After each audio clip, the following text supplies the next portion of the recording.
할렐루야. 반갑습니다. 오늘 마지막 2020년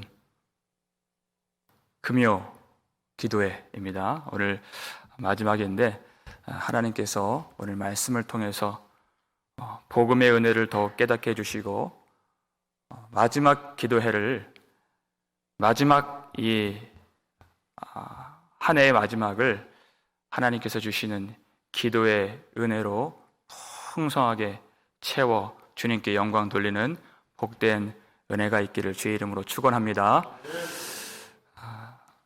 고넬료와 베드로가 만나는 이 사건을 보면서 하나님께서 왜 베드로를 귀하게 쓰셨는가, 왜 그를 보내셨는가, 우리는 조금 이해할 수 있을 것 같습니다. 베드로는 예수님을 공생애 때 예수님을 따라다녔을 때에도 1등 수제자였습니다. 그리고 예수님 부활 승천하신 다음에도 초대교회에서 가장 높은 위치에 있는 기둥사도라고 바울이 말한 바가 있습니다. 하나님 앞에 모든 사람들이 다 일반이요, 똑같은 처지이지만 우리가 편의상 직급을 나눈다면 베드로는 항상 가장 교회 높은 곳에 있었던 그런 사람이에요. 그러다 보면 자칫 사람이 어떻게 됩니까? 나의 생각이, 나의 말이 다인 줄 아는 그런 고착화에 빠지기 쉬운 인간의 연약함이 있죠. 그것을 고집이라고 말을 합니다. 그런데 이 고집이 단순한 문제가 아닙니다. 로마서 2장 5절을 보면 이런 말씀이 나오죠. 앞부분에 다만 내 고집과 회개하지 아니한 마음을 따라, 이런 말씀이 나와요. 인간의 고집은 결국 회개하지 않는 그 굳은 마음과 같다고 주님이 말씀하신 것이에요. 내가 다 맞다 이렇게 생각이 되면 여러분, 사람들 사이에서도 화평한 관계를 가질 수가 없습니다. 인간관계가 너무나도 어려워져요. 심지어 가족 안에서도 내가 다 옳다라고만 하면 부부관계가 어떻게 됩니까? 골이 깊어지고 진실한 깊은 사랑으로 나아갈 수가 없어요. 근데 문제는 결정적으로 하나님 앞에서의 고집인 것입니다. 그 고집, 내가 옳습니다 하는 그 고집만 가지면 하나님과 그 관계가 화평할 수가 없고 죄의 담이 생겨요. 하나님과 연합할 수가 없습니다. 하나님을 경험할 수가 없어요. 그런데 베드로는 그런 사람이 아니었다는 것입니다. 그렇게 기둥사도로서 항상 모든 사람들에게 말씀을 선포하고 가르치는 그런 입장에 있었지만 항상 새롭게 은혜를 부어주시는 하나님께 자신을 맡길 줄 아는 사람이었어요. 그가 다 알고 이 복음을 전한 것이 아니었다는 것입니다. 하나님이 고넬료와 그의 집에 그리고 그 친구들에게 은혜를 주신 것을 보고서 자기도 몰랐었다는 것이에요. 그 은혜에 자신을 맡기면서 하나님은 사람의 외모를 보지 아니하시고 각 나라 중에서 하나님을 경외하고 의를 행하는 사람은 다 받으시는 줄 깨달았도다, 이렇게 얘기하는 거예요. 하나님이 어떤 분이신지 하나님이 보여주시는 대로, 하나님이 가르쳐 주신 대로, 하나님, 제가 틀렸습니다, 제가 몰랐습니다 하면서 자기를 부정할 줄 알고 자기를 내려놓을 줄 아는 그런 베드로였기 때문에 하나님이 이 사람을 통해서 크게 역사해 주신 것입니다. 하나님은 외모를 보지 아니하시는 하나님, 사람은 항상 외모를 보고 베드로도 외모를 보았기 때문에 그의 행적마다 다 유대인들에게만 복음을 전했어요. 그런데 유대인이나 헬라인이나 돈 있는 사람이나 돈 없는 사람이나, 배운 사람이나 못 배운 사람이나, 종이나 자유인이나 상관없이 하나님께서는 그들을 긍휼히 여겨주시고 예수 그리스도 생명의 복음을 받을 수 있는 기회를 주시고 주님 앞에 설 수 있는 은혜를 베풀길 원하시는 하나님이시다. 이 하나님의 긍휼하심을 베드로가 사역을 하는 동안에 더 깊이 깨닫게 되었습니다. 여기서 우리가 확실히 알아야 될 것이 있습니다. 하나님을 경외하고 의를 행하는 사람은 다 받으시는 줄 깨달았도다. 여러분, 하나님이 받으신다. 얼마나 놀라운 말씀입니까? 하나님이 누구를 받으십니까? 하나님이 무엇을 받으십니까? 정확히 알아야 돼요. 하나님은 아무 것이나 받지 않으십니다. 하나님은 하나님의 것만 받으세요. 이게 중요한 포인트예요. 하나님의 것만 받으신다. 땅에 있는 것들, 하나님과 상관없는 것들 받지 않으세요. 들어갈 수가 없습니다. 흠 있고 점 있는 것들은 절대 거룩한 전에 들어갈 수가 없는 것이에요. 하나님의 것. 무슨 말씀입니까? 하나님이 그 씨를 심어주신 사람만 하나님이 거두신다는 것이에요. 우리 달란트 비유에서 배웠잖아요. 하나님은 심지 않은 데서 거두고 해치지 않은 데서 모으는 그런 악한 주인이 아니시다는 것이에요. 심은 것만 거두신다는 것이에요. 하나님이 일하신다는 것입니다. 하나님이 그 씨를 심어주신 사람만 하나님의 사람이 될 수 있는 것이에요. 그래서 베드로가 이것을 아마 이때 깨달은 것 같아요. 베드로전서 1장 23절 읽겠습니다. 너희가 거듭난 것은 썩어질 씨로 된 것이 아니요 썩지 아니할 씨로 된 것이니 살아있고 항상 있는 하나님의 말씀으로 되었느니라. 아멘. 그랬어요. 너희가 거듭난 것은 그랬어요. 썩지 아니할 씨로 된 것이니 살아있고 항상 있는 하나님의 말씀으로 되었느니라. 그렇기 때문에 여러분, 고넬료가 하나님을 경외할 수 있었던 것은 그가 스스로 그의 것으로 한 것이 아닌 것입니다. 하나님이 그도 알지 못하는 순간에 그 속에 씨를 심어주신 것이에요. 그러니까 그가 항상 하나님의 말씀으로 기도를 할 수 있었던 것입니다. 그리고 그가 항상 구제하면서 하나님의 도를 따라갈 수 있었던 것이에요. 그렇다면 이 사람이 하나님의 씨가 심겨진 사람인가를 언제 정확하게 확실하게 알 수 있습니까? 예수 그리스도의 복음으로 알 수 있는 것이에요. 그 복음을 믿고 그리고 그 복음에 합당한 삶을 살아가는 것을 보면 확실하게 하나님께서 거듭나게 하신 하나님이 그 씨를 심으신 자인 줄 알 수 있는 것이에요. 그래서 그리스도의 복음을 베드로가 전하는 것입니다. 여러분, 우리가 복음을 전한다는 것은 우리가 그 사람을 구원하는 것이 아닙니다. 우리는 구원의 주권자가 아니에요. 그 속에 하나님의 씨가 심겨진 사람인지를 찾는 것이에요. 우리가 하는 것이 아닙니다. 여러분, 십자가에서 죽임당하신 예수님이 구원의 주가 되신다는 사실을 누가 믿겠습니까? 이 복음을요. 하나님이 씨를 심어주신 사람이 그걸 믿는 거예요. 그 십자가에서 참혹한 죽임을 당하셨다가 하나님이 그를 높이시고 부활 승천하신 예수님이 이제 심판의 주로 다시 오신다는 그 사실을 누가 믿겠어요? 사람이 믿게 할 수 있나요? 아니요. 하나님이 그 속에 씨를 심어주신 그 사람이 그 복음을 믿고 주님 앞에 회개로 나온다는 것입니다. 주님이 심으신 사람이 마음으로 믿어 의에 이르고 입으로 시인하여 구원에 이르느니라. 하나님이 하신 일이에요. 그러니까 베드로도 구원의 주권자가 될 수 없고 지금 이 복음을 전하는 순간에도 하나님이 행하시는 이 일의 목격자일 수밖에 없는 것입니다.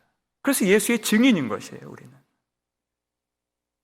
주님이 구원하시고 주님이 오늘도 일하시고 주님이 그 영혼을 살려주시는 그 일에 대한 증인으로서 이 복음을 전하는 것입니다. 그래서 이제 예수 그리스도의 복음을 전합니다. 오늘 본문 36절 말씀이죠. 함께 읽겠습니다. 만유의 주 되신 예수 그리스도로 말미암아 화평의 복음을 전하사 이스라엘 자손들에게 보내신 말씀, 이렇게 되어 있어요. 만유의 주 되신 예수 그리스도로 말미암아 화평의 복음을 전하사. 하나님께서 그 사람 속에 씨를 심어주셨다 그랬어요. 그런데 그것은 본인도 알지 못할 때가 있습니다. 그렇죠? 우리 주변에서도 그것을 알지 못할 때가 있어요. 교회를 다니긴 하지만 정말 이 사람이 씨를 심어주신 사람인지 그 증거가 잘 나타나지 않고 그 행위가 보이지 않는 사람도 있어요. 혹 교회를 지금 다니지 않지만 우리 기도 속에 있는 우리 자녀들, 우리 부모님들 가운데 하나님이 씨를 심어주신 자가 분명히 있다는 것입니다. 지금 잘 몰라요. 그렇기 때문에 반드시 그 씨가 자라야 하는 것입니다. 무엇이 그것을 자라게 만드는가? 하나님의 은혜가 그것을 자라게 만든다는 거예요. 베드로가 그걸 알았어요. 하나님의 은혜를 받아야 그 복음을 통해서 그 씨가 자라게 되어 있어요. 어디에 심겨진 씨인지, 좋은 밭에 심겨진 씨인지, 아니면 길가에 뿌려진 씨인지, 돌밭에 뿌려진 씨인지, 가시떨기에 뿌려진 씨인지, 그것을 알 수가 있다는 것입니다. 길가에 뿌려진 씨는 어떻게 됩니까? 악한 자가 그것을 낚아채간다는 것이에요. 악한 자의 지배를 받고 있는 그런 삶 속에서는 하나님의 말씀이 항상 빼앗겨진다. 왜? 하나님이 주인이 아니시기 때문에 그래요. 돌밭에 뿌려진 자는 말씀을 받되 그리고 즉시 기뻐하되 그랬어요. 말씀을 기뻐할 줄도 안다 그래요. 그런데 뭐가 없습니까? 뿌리가 없으므로. 그 씨에 뿌리가 없어요. 그러니까 잠시 견디다가 곧 환난과 핍박이 오는데 그러면 넘어지는 자요. 그래서 하나님이 환난과 핍박을 허락해 주시는 것입니다. 그 믿음이 참 믿음인가? 그 사랑이 참 사랑인가?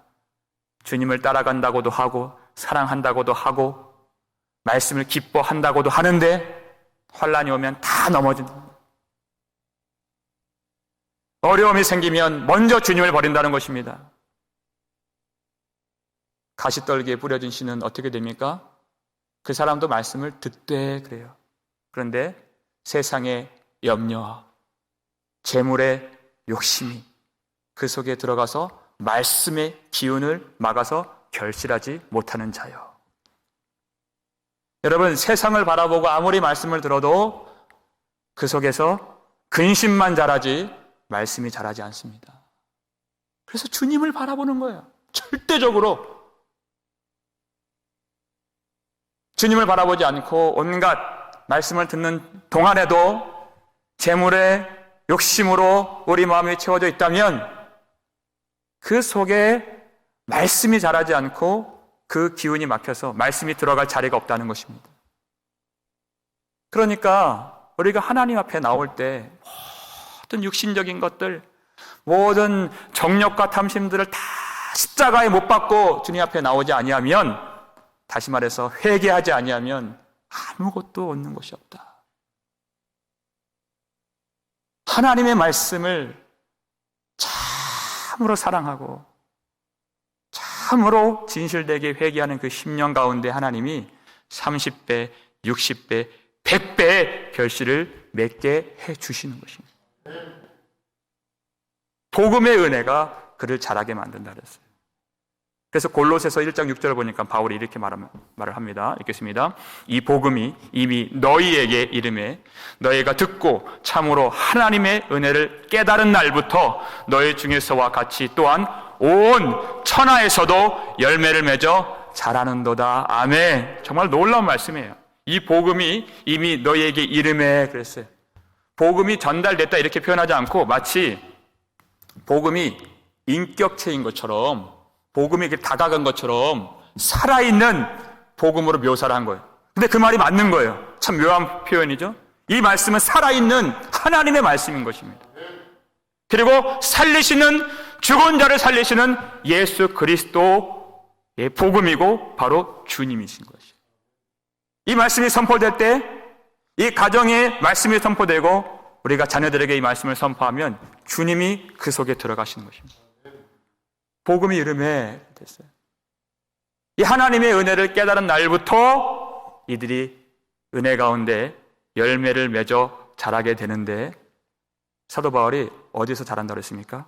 이 사람 믿음 보세요. 온 천하에서도 열매를 맺어 자라난도다. 여러분, 사도 바울이 살았던, 그리고 사도 베드로가 살았던 그 시대를 보세요. 온 천하를 한번 사방을 둘러보면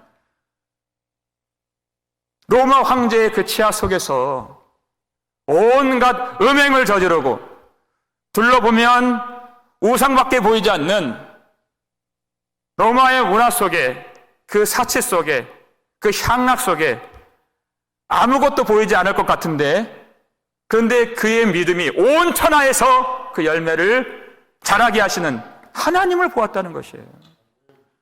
로마 황제의 권세가 보이는 것이 아니고, 그렇게 제가 관영한 세상 문화가 보이는 것이 아니고, 교회가 몇 개나 있었겠습니까? 2000년 전에요? 지금이나 교회가 많죠? 사방 둘러봐도 다 우상 섬기는 자들밖에 없어요. 짐승 앞에 절하는 사람들밖에 없다는 것이에요. 그런데 온 천하에서 주님께서 심으신 그 씨가 열매를 맺어 자라는도다. 얼마나 감격스러운 것을 보게 된 것이에요. 그게 바로 믿음이에요. 믿음이 있으니까 복음을 전하는 것입니다.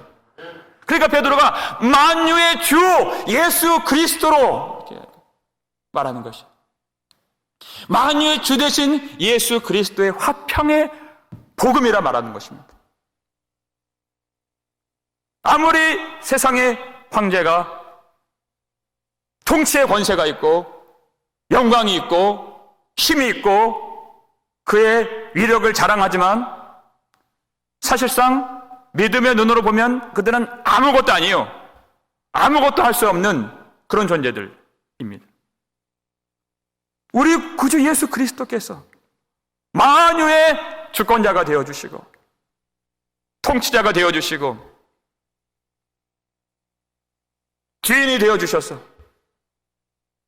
그저 우리는 주님이 행하시는 일의 증인이요 목격자로서 이 복음을 전하면 주님께서 죽은 영혼들을 소생시켜 주시고, 주님께서 그 가정에 예수 그리스도의 복음으로 살려주시고, 주님께서 그 땅에 교회를 세워주시고, 주님께서 그 나라에 성령의 바람을 불어주셔서 그 민족을 회복시켜 주시고 하나님께로 돌아오게 해주신다는 것입니다. 만유의 주가 되신 예수 그리스도께서 화평의 복음을 전하사 이렇게 얘기하는 것입니다. 사람이 하는 일이 아닙니다. 왜 이렇게 열매가 없을까? 언제나 좋은 시대가 다시 와서 우리가 모여서 예배를 드릴까? 아니요, 그렇지 않습니다. 만유의 주권자의 모든 계획대로 오늘도 흘러가는 것이고, 지금도 주님은 살아계셔서 우리의 예배를 받으시고 우리의 기도를 들으시고 우리를 위하여서 지금도 구원의 놀라운 영광의 역사를 이루어 가시는 줄 믿으시길 바랍니다. 만유의 주 예수 그리스도께서 화평의 복음을 전하신다 했습니다. 모든 사람들은 이 화평을 사랑합니다. 평화 있기를 간절히 원하죠. 그러나 이 평화가 어디에서 오는지 사람들은 알 수가 없는 것입니다. 히브리어로 화평은 샬롬이라고 해요. 잘 아시죠? 헬라어로는 에일레네 이렇게 얘기합니다. 이 화평은 1차원적으로는 전쟁이 없는 상태를 화평이라 하는 것입니다. 전쟁의 그 참혹함을 우리가 꼭 겪어보지 않아도 우리는 충분히 상상만으로도 충분히 알 수 있습니다. 얼마나 비참한 전쟁인가. 그런데 꼭 전쟁이 있지 않아도 우리의 인생은 그렇게 전쟁을 사는 것 같이 비참할 때가 있어요. 참혹할 때가 있습니다. 그래서 그 고통과 그 결핍과 그 수치를 내 인생에서 겪지 않기 위해서 모든 사람들은 다 열심히 수고해요. 힘들지 않게 살려고, 부끄럽지 않으려고, 고통 없이 살려고 열심히 공부도 하고 열심히 일도 하고 열심히 그렇게 수고하고 아침 일찍부터 저녁 늦게까지 그렇게 일을 하고 분주하게 힘써 자기 인생을 그렇게 갖고 나아갑니다. 그런데 우리 인생에 이 땅에 있는 사람들에게 참 평화가 있습니까? 아니요, 그렇지 않다는 것이. 이 세상에 험한 길 가는 동안 참 평화가 어디 있나? 찬송가 412장 4절. 이 평화는 사람의 노력으로 얻을 수 있는 평화가 아니라는 것입니다. 우리 모두 다 예수를 친구 삼아 참 평화를 누리겠네. 평화로다 하늘 위에서 내려오네. 그 사랑의 물결이 영원토록 내 영혼을 채우소서.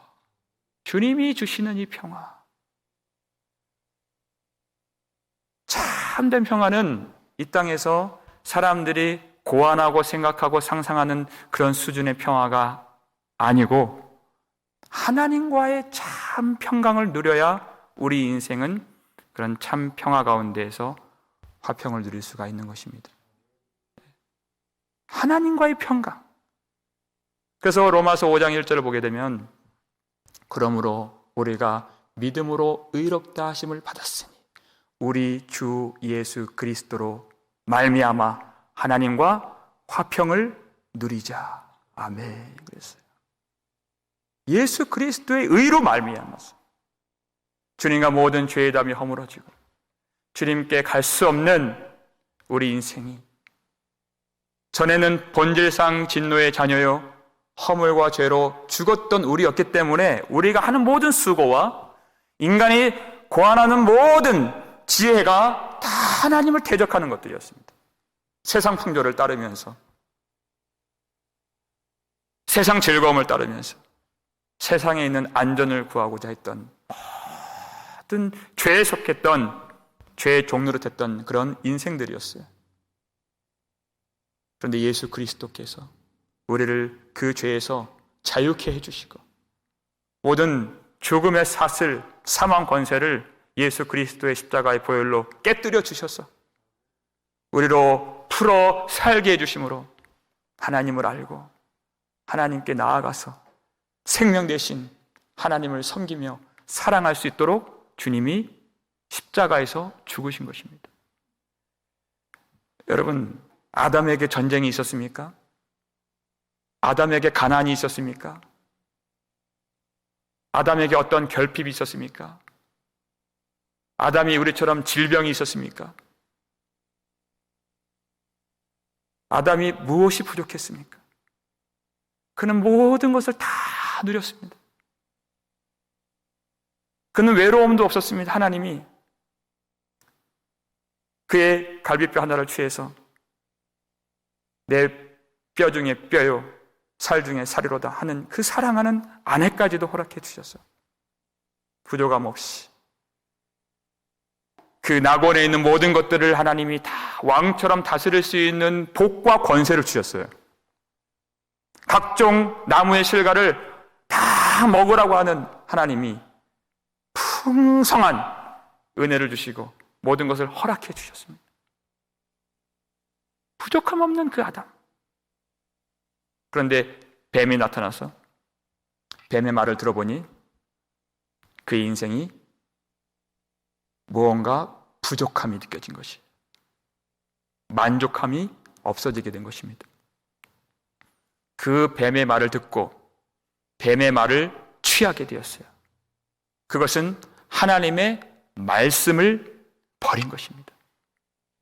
하나님의 말씀을 버린 것은 하나님을 버린 것입니다. 그리고 그의 인생이 어떻게 되었습니까?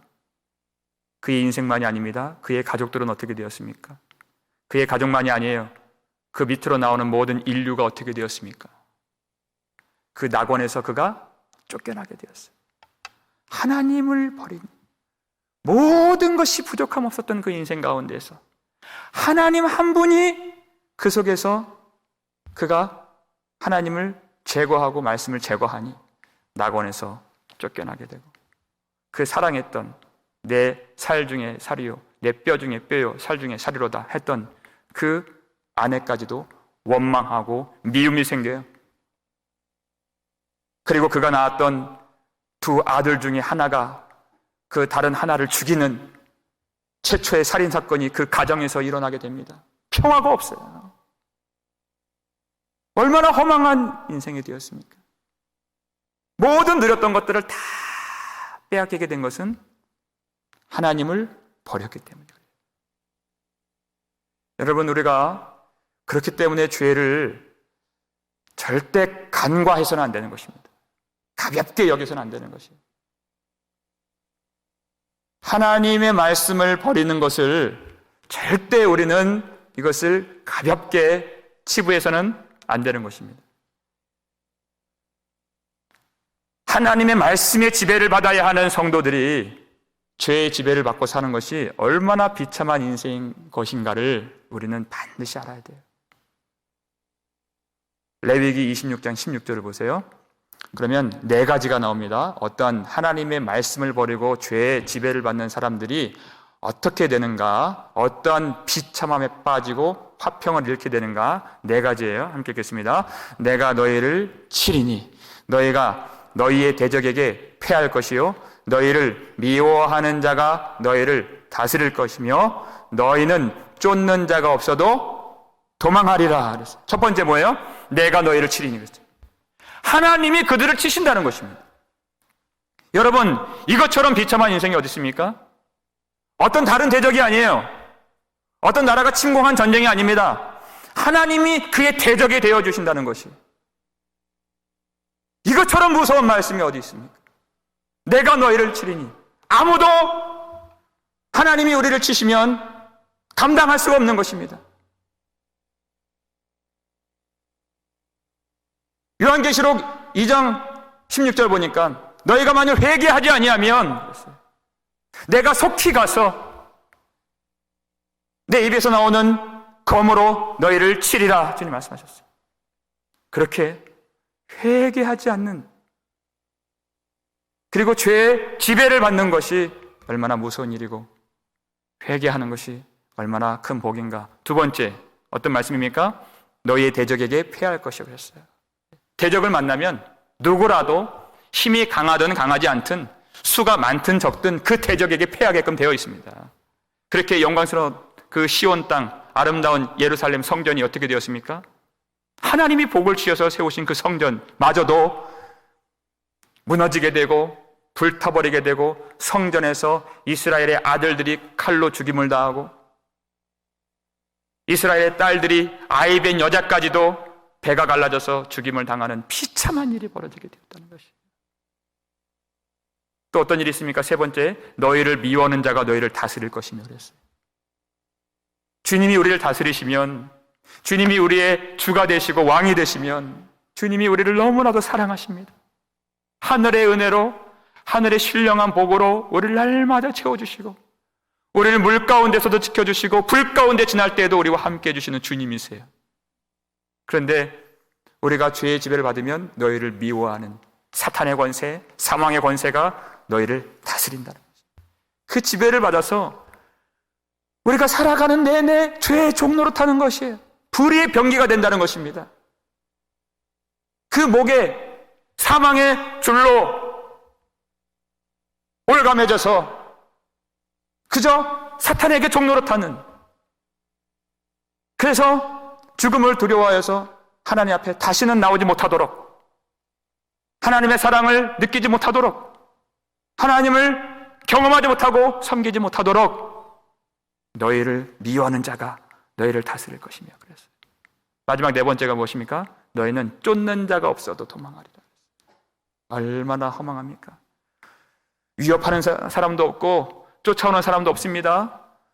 뭐 인생에 문제가 없어요. 다 잘 되는 것처럼 보여요. 그런데 마음이 너무나도 두려운 것이에요. 항상 마음엔 근심이 있습니다. 마음이 외롭습니다. 어떻게 할 수 없는 것이에요, 마음이 허망하고 허탄하고 허무하고 도망자의 신세같이 항상 두려움에 빠지게 되는 것입니다. 누가 그를 쫓습니까? 누가 그를 위협합니까? 도망하는 자가, 쫓는 자가 없어도 이렇게 하나님을 버린, 하나님의 은혜를 버리고 복음을 들으려 하지 않는 자들에게는 이와 같은 그런 비참한 인생이 펼쳐지게 된다는 것이죠.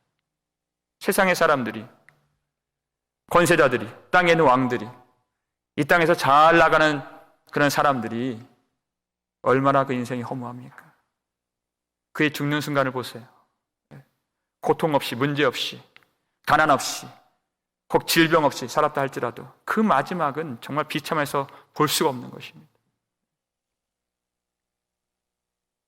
어떤 사람들은 그 독한 약이 없으면 1시간도 잠을 청할 수가 없다 그래. 마음의 평강이 없고 하나님의 사랑을 모르기 때문에 그래요.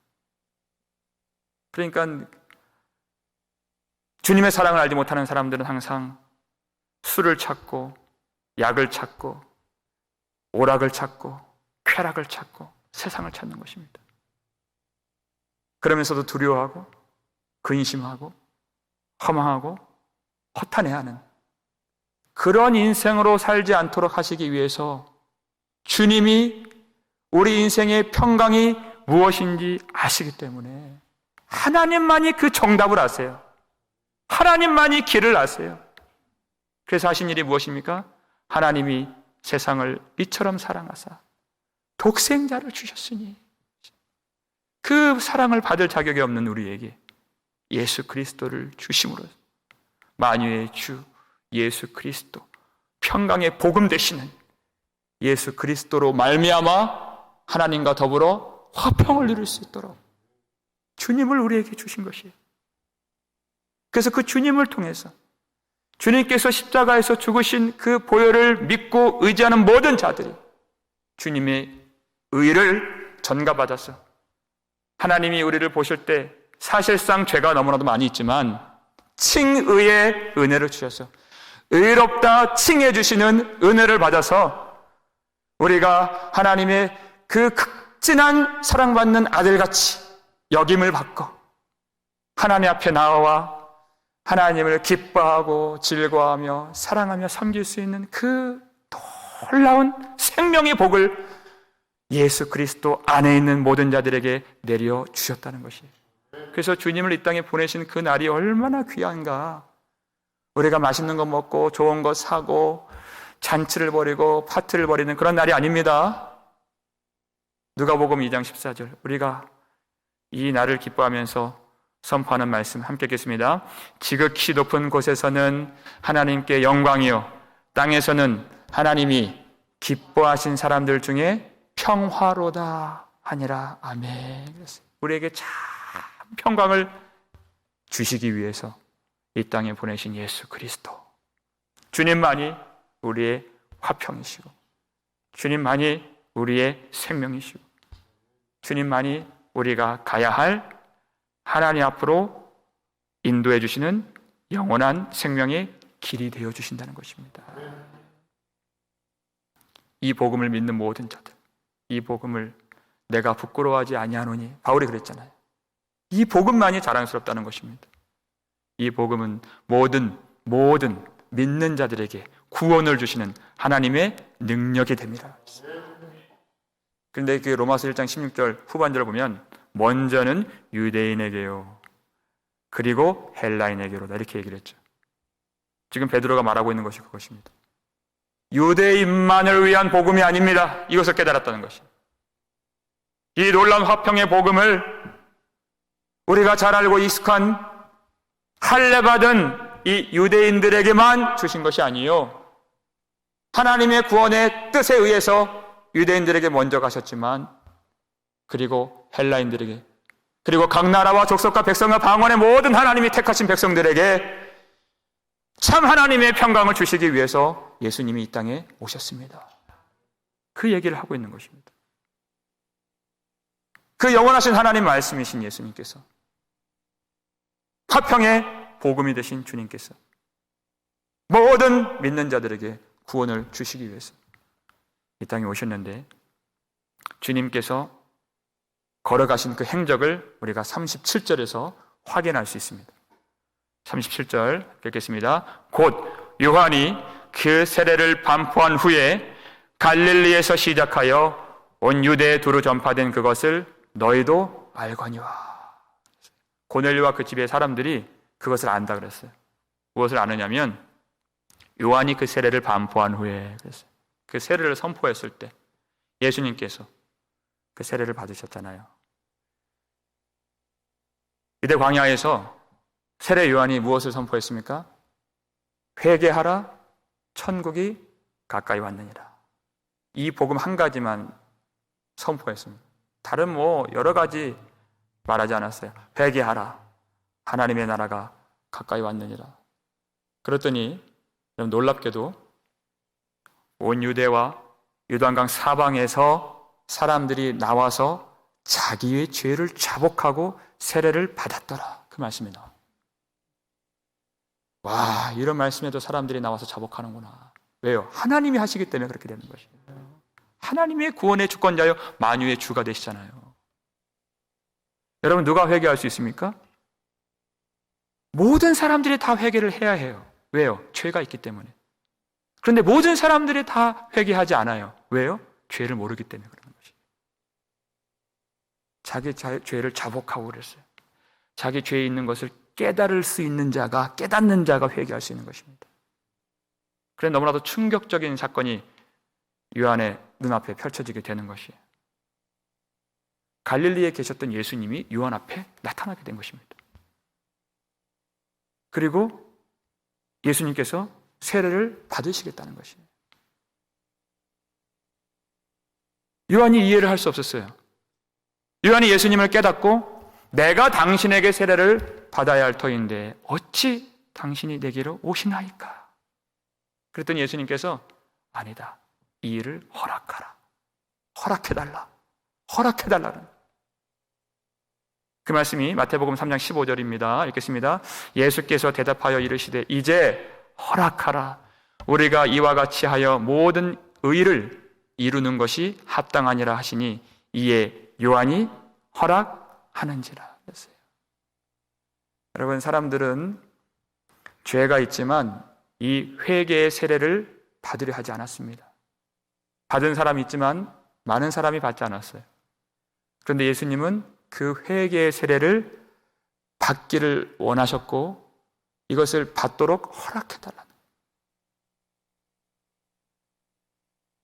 여러분, 사람들이 왜 회개를 하려고 하지 않습니까? 하나님을 모르기 때문에 회개를 못하는 것이에요. 그렇죠? 하나님의 의를 모르기 때문에 회개를 못하는 것입니다. 하나님의 의가 무엇인지 모르기 때문에 자기의 죄가 무엇인지 보이지 않는 것이에요. 그러니까 회개가 없고 하나님 앞에 나와서 하나님을 섬긴다 해도 자기 의를 세우려고 힘써 하나님의 의에 복종하지 않는다고 바울이 지적했잖아요. 주님을 사랑하며 주님을 섬긴다고 하는 모든 일로도 자기의 의를 세우려고 하고 자기의 이름을 자랑하려고 하고 결국 그것은 하나님을 섬기는 것이 아니다. 하나님이 원하시는 섬김, 하나님이 원하시는 사랑은 자기의 죄를 자복하고 참으로 회개로부터 시작이 되는 것이에요. 근데 사람들이 그것을 알지 못했어요. 왜요? 하나님의 말씀을 버린 아담으로부터 난 사람들이기 때문에 그걸 알지 못하는 것이에요. 예수님이 그것을 아시고 죄 없으신 예수님이, 회개할 필요가 없으신 예수님이 이 일을 허락하라. 아담 속에서 났던 이 어그러진 사람들을 다시 제 자리로 돌려놓으시기 위해서 하나님을 마땅히 사랑하고 진실하게 회개함으로 하나님을 섬겨야 할 이 백성들의 머리가 되어주시고 길이 되어주시고 그들을 마음에 품고 하나님 앞으로 인도해 주시기 위해서 전혀 죄 없으신 예수님께서 그 회개의 세례를 받기를 원하셨다는 것입니다.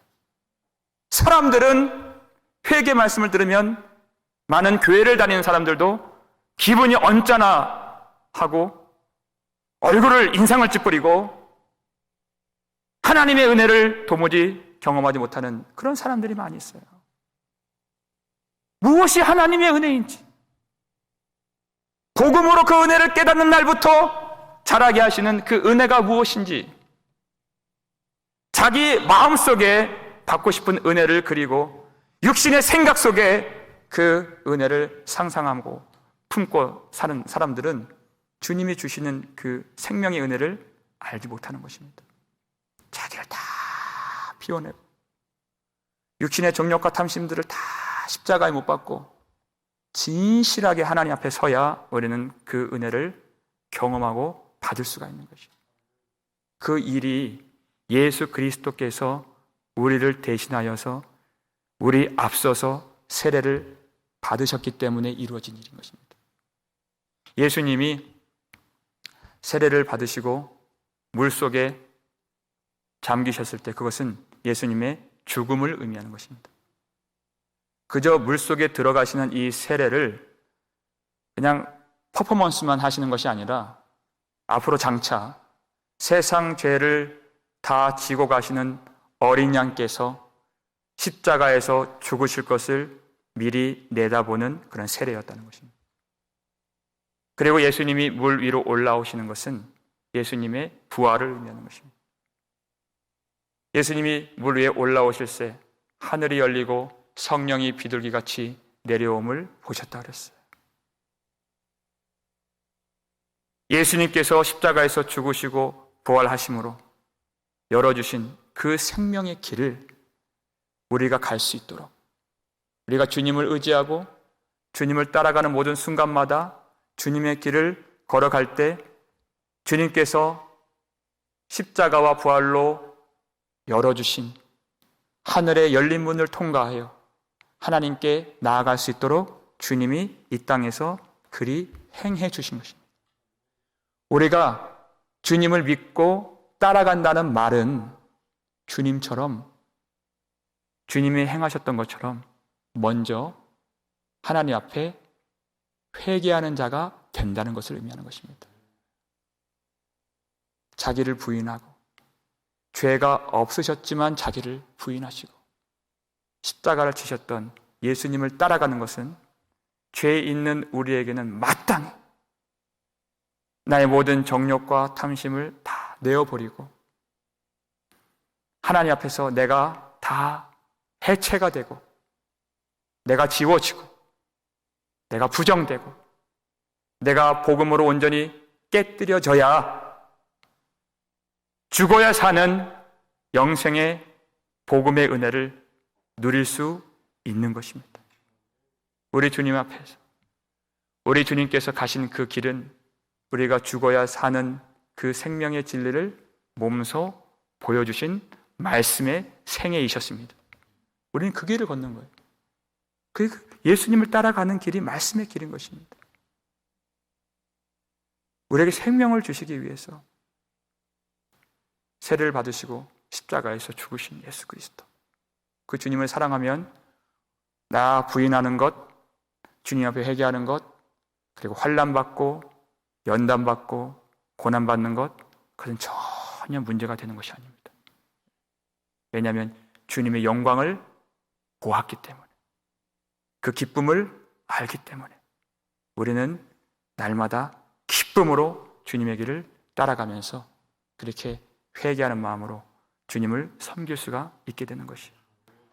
마지막으로 주님께서 세례 요한이 세례를 반포한 후에 어디로 가셨다고 성경에 나와 있습니까? 오늘 본문의 37절에 갈릴리로 가셨다고 나와 있어요.